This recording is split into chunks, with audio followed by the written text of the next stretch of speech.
Rīta kafijā LV svaigas aktuālas ziņas un no neziņas nemiņas. Telefona sarunā jūs man sacījāt, ka jūs šo vēstuli uzrakstījāt tāpēc, ka jūs vairs nespējāt klusēt. Varat pastāstīt sīkāk, kas jūs īsti pamudināja to uzrakstīt šo savu viedokli? Tagad uzrakstīt tiešām savā dienasgrāmatā to tekstu man mudināja tas, kas pēdējās dienās notiek. Tie komentāri, tie viedokļu apmaiņa, kas notiek tieši medijos. Punktu laikam pielikt tie viedokļi, kad tika pasniegts cirks. Daudz bija aizstāvi tādi, ka cirks ir vienīgā vieta, kur mēs iemācāmies mīlēt un saprast dzīvniekus un izjust to vienlīdzību dzīvnieku ar cilvēkiem un ka bērniem to iemāca taisni cirks. Un ka cirks bija padarīts par tādu super dzīvnieku aizstāvības vietu. Ziniet, tas laikam pielika punktu. Un es vienkārši gribēju pateikt to, ko es domāju, arī izteikt savu viedokli un šoreiz to izdarīt publiski. Pastāstiet, kā dzīvnieks jūtās, kā mainās viņa uzvedība, viņa uztvere, viņa dzīves veids, ja viņš dzīvo šaurā, telpā, nesatiek citus, un vienīgais viņa iziešanas ārā brīdis ir tad, kad viņš iziet arēnā vai tad, kad viņš iziet uz tā saucamajām treniņiem.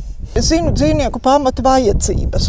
Un vispirms cirkā izmanto tos dzīvniekus, tāpēc viņi krusto dzīvnieku savā starpā, jeb mēģina no zooloģiskiem dārziem atpirkt, jeb iegūt dzīvnieku mazuļus.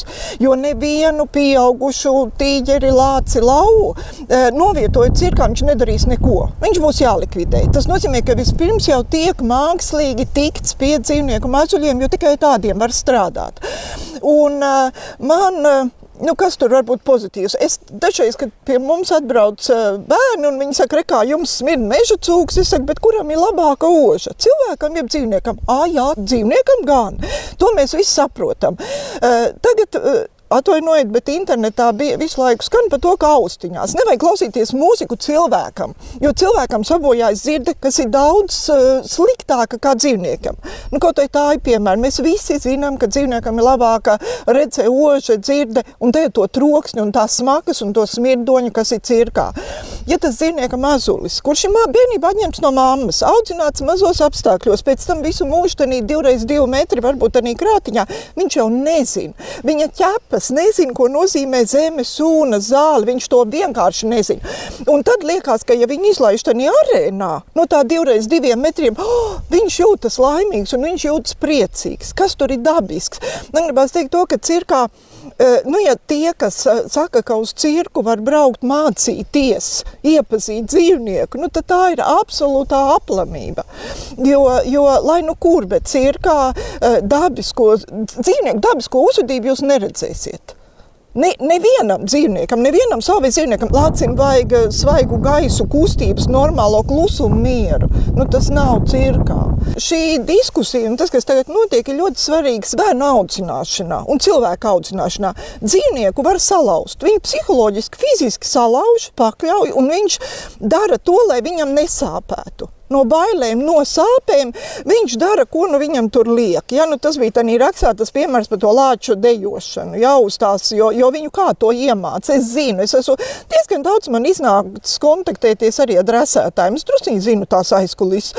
Un kad sakarsē vienkārši pannu un pamatu, uz kura atrodas lācis. Atskanot noteiktai mūzikai, atskanot noteiktiem vārdiem, kārsējot pamatu, lācis sāk cilāt kājas, viņš sāk dancot. Un tagad tu to atkārto daudzreiz, saprotiet, tad jau viņš dancos tikai atskanot noteiktai mūzikai un sakot vārdam dejo. Vēl runājot par bērniem un dzīvniekiem, ļoti daudz oponenti saka, ka bērni ir tie, kuriem patīk cirkā skatīties uz dzīvniekiem, kas brauc ar riteni, lec cauri dagošiem riņķiem un tā tālāk. Kāds ir jūsu komentārs par to, ka bērni iemācās faktiski šos trikus uztvert kā normālu parādību, kā normālu dzīvnieku uzvedību? Kā jums šķiet, vai tas gadījumā nav tā kā akmentiņš vecāku lauciņā? Tas ir vispār no audzināšanas, par ko mēs izaudzinām tos bērnus. Saprotat, man arī dabas mīlestība, dzīvnieku mīlestība ieaudzināja tēvs bērnībā. Un es tiešām uzskatu, kad runājot ar bērniem, es pēdējos gadus daudz braucu apkārt pa Latvijas skolām, uzstājoties, rādot dzīvnieku bildītes, stāstot pa viņiem. Un man ir daudz mazi bērni, kas saka, mēs izaugsim, būsim pa zvērkopiem, mēs mīlam. Tu mīlestību arī var iemācīt. Mīlēt, es vilktu sinonīmu ar vārdu saprast un cienīt. Mēs nevaram iemīlēt to, ko mēs neko pa viņu nezinām, neko mēs nesaprotam, ja? Un tāpēc mums ir jāstāst un jāaudzina, tas ir ārkārtīgi svarīga lieta. Un cirku, to lācis, to velospēdu, jeb to tīģeri, kas lec ar to uguni cauri, ja? Pātagai plīkšķot, mēs ko bērniem iemācam? Manuprāt, mēs iemācam cilvēka varu pār būtni, kas ir vājāka par viņu. Cilvēka varas pielietojumu. Bērns atnāks no tā cirka, viņš arī kaķi iestūķēs kaut kur, liks viņam lekt, viņam pļukšinās plātagu, viņš mēģinās dresēt. Mēs panākam pretējo, ko mēs gribam. Mēs gribam bērnos ieaudzināt līdzjūtību, cieņu, sapratni, jo vēlāk tāpat cieņa būs uz vārgākiem bērniem, uz veciem cilvēkiem, uz to, kāds tu esi vispār, kāds tu dzīvēsi, vai tev piemīt līdzjūtība, līdztiesība, kaut kāda cieņa pret citu būtni, ja tevi pasniedz kā cilvēku, kā pasaules nabu, ja, kas tagad var izdarīties kā grib. Rakstā bija jau komentāri, es viņus palasu pie tā, ko es esmu teikusi. Viens bija tāds, vai viņa pati bijusi cirkā, laikam ir pret cirku kā tādu. Klausties, protams, man atvainojiet 60 gadu. Es esmu cirkā bijusi daudzreiz, bērnībā, jaunībā, pusauģu gados. Es jums pateikšu, kas cirkā man likās interesants visu mūžu. Ilusionisti. Tā burvju maģija, ka tu vari brīnīties, nesaprast, kā tas notiek, jūs līdz pēc tam dienām, pēc tam, kā viņi to dabū gatavu. Glauni. Cirka, es tagad runāju par to, ko tu citur vispār neredzēsi, gan drīz kā cirku, ja? Āsprātīga, smieklīga klauna uzvedība, bērni sajūsmā, pieaugušie sajūsmā, akrobāti. Visa tā cirka gaisotne uz priekšu. Es jau neesmu pret cirku, tas ir viens, un teikt, ka cirks tā, tad, ja tur mēs nerādam dzīvniekus, tad cirks ir jālikvidē kā tāds no aplamības. Dzīvnieki cirkā ir maza daļiņa, atvainojiet. Un ja godīgi, es domāju, aizvedat to bērnu kaut vai zooloģisko dārzu. Kaut vai tur pamāciet, atbrauciet uz līgatni. Ja?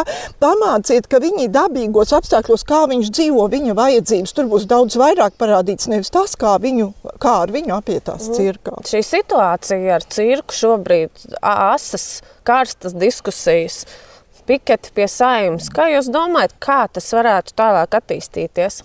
Es domāju, ka agrāk, ja vēlāk, bet Latvijā pieņems to aizliegumu savais dzīvniekus izmantot cirkā. Es kaut kur esmu pārliecināta, jo kaut vai, ja paskatās atpakaļ uz vēsturi, ja pilnīgi pareizi arī tenīs argumentos medijos var lasīt, bet kādreiz cirkā arī kroplīšus rādīja. Cilvēkus kroplīšu, un bērniem, ticiet, man patika, tanī brīdī sajūsmā viņi kliedz un plaudēja.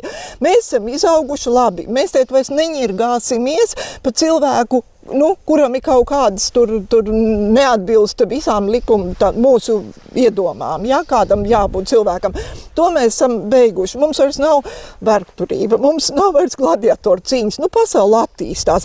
Un pie tam Latvija, cik es arī zinu, mums nav sava dzīvnieku cirka. Daži argumenti ir tādi, kad kas tagad notiks ar tiem dzīvniekiem, tagad cirkā, kas viņi būs jālikvidē, jāiemidzina. Nav Latvijā tādu dzīvnieku, kuri tagad būtu jādomā, kur viņus nolikt tālāk. Eiropā ir ļoti daudz valstu, kas ir šo lēmumu jau pieņēmušas, vai ne?